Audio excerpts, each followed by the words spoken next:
Hi guys and welcome to another FIFA 22 player review, and today guys we're going to be doing a comparison review between the 90 rated team of the year honorable mentions Antonio Rudiger and the 97 rated team of the year Ruben Diaz. It's been a while since I've done one of these comparison reviews. A few of them that I've done, particularly back at the start of the game, did really well. You know, the Mane and Son comparison reviews, obviously done in particular, I think the best out of all of them. A few of the ones have also done pretty good. Now, I don't just do these for the sake of it. I do it with, I think there's a genuine reason for me to do a comparison review, because so many people are kind of and ahhing about which player to choose to go for in their team. And when I did the Antonio Rudiger video the other day, I'm sure there were people, or when I did it yesterday, I'm sure there have already been people that have commented saying him or team of the year Ruben Diaz. And it is an interesting one because Rudiger goes for around about 460k on Xbox. Again, I don't know about PlayStation prices, but you can go and check them on Futbin. 460k on Xbox, and Ruben Diaz is around about 700,000 coins on Xbox as well. So around about a 200 to 250k difference between the two cards.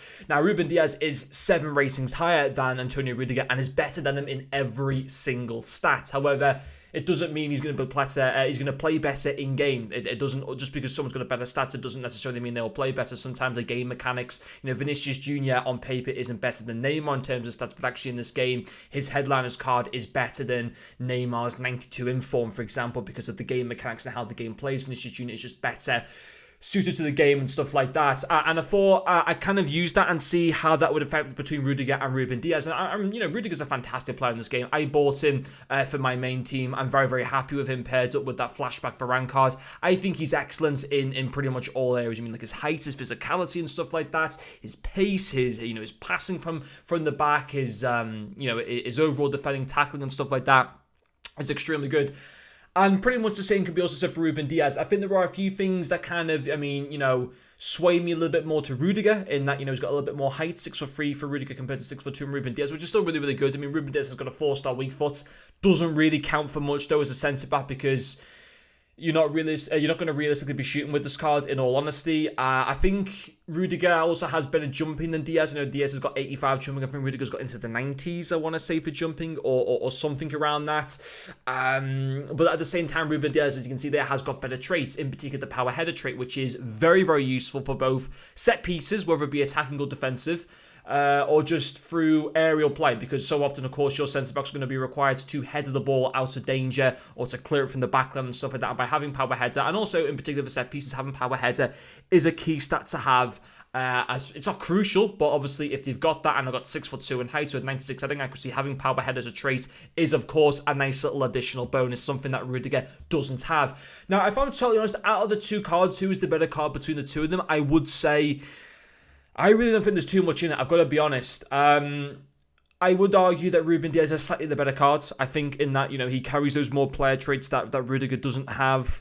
I do think he is a little bit better on the ball. He doesn't feel, I'm not saying that Rudiger feels clunky at all, I'm not saying that, but I think out of the two of them, Ruben Diaz feels a little bit more smoother, which when you're paying hundreds of thousands of coins for a defender, you want to have, first of all, you expect the defender's going to be fantastic for pace, tackling, and physicality and passing.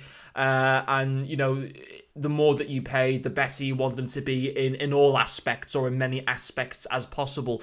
And I think Diaz does have the edge on Rudiger in that. I mean, he's got 4 better overall dribbling in terms of his base card, and obviously in-game stats again, agility and balance and all that type of thing is just better than compared to Rudiger. I'm not saying that Rudiger's sluggish, absolutely not, but I think Diaz does excel a little bit more in that area. Physicality, they're both extremely matched. Passing as well, I have to say, very evenly matched. Pace, nothing between them at all. Defending, on paper, it might very much favour Ruben Diaz, but in-game, no real difference at all.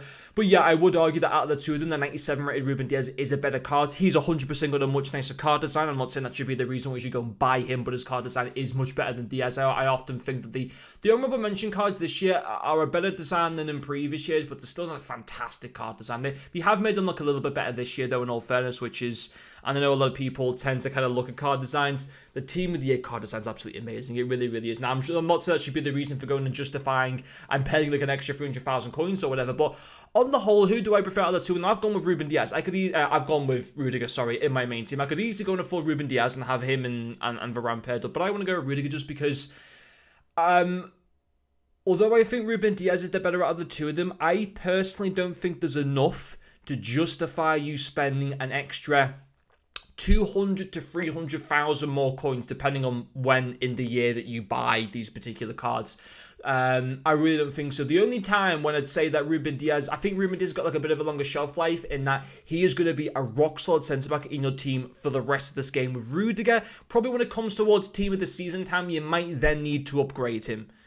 But if we're talking about at this stage of the game and the next 2 to 3 months, maybe even, the next 2 to 3 months, there's nothing wrong with going with Rudiger at all. And I think he's better value for money for the next 2 to 3 months. Yes, extremely long term into this game, so when it gets to team of the season and stuff like that, then yes, at that point you could probably look back and say, oh yeah, going and buying Ruben Dias back in January was the better decision to go and spend those extra few 100,000 coins. But in all honesty, as far as defenders go, Rudiger's well good enough. And I'm happy to have him in my team. And when I get to team of the season, I'm not really into the game at that point anyway. You know, the domestic seasons are finishing and stuff like that. The European season's finishing. So as far as I'm concerned, I would pick out of the two of them, Antonio Rudiger, personally. I just think on the whole, he's better value for money. But anyway, guys, that'll finish off this video. Thank you very much for watching, and I'll see you guys later.